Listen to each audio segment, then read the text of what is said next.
Општина Штип започна со активности за подобрување на инфраструктурата во населбата Железничка, каде голем дел од пристапните улици се уште се без асфалт.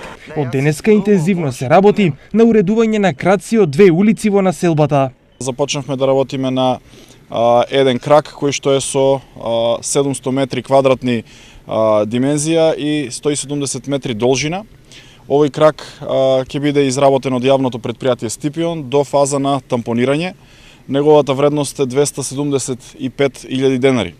Откако ќе завршиме овде, се преселуваме и префрлуваме кон уште една улица овде во населбата Железничка со малку поголема димензија.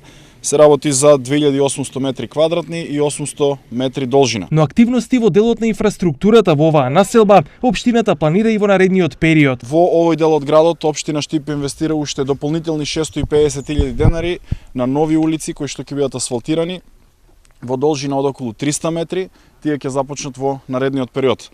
И доколку ја земеме го земеме пристапниот тротоар кој што ќе се работи на самиот влез во градот од железничката станица од кружниот тек кон кампус 4, со ова заокружуваме еден инвестициски циклус со поголеми инвестиции во овој дел од градот. Подобрување на инфраструктурата е еден од приоритетите на локалната самоуправа, па така голем дел од народните пари се насочени токму кон изградба на улици, патишта, тротоари, водоводни и канализациони мрежи.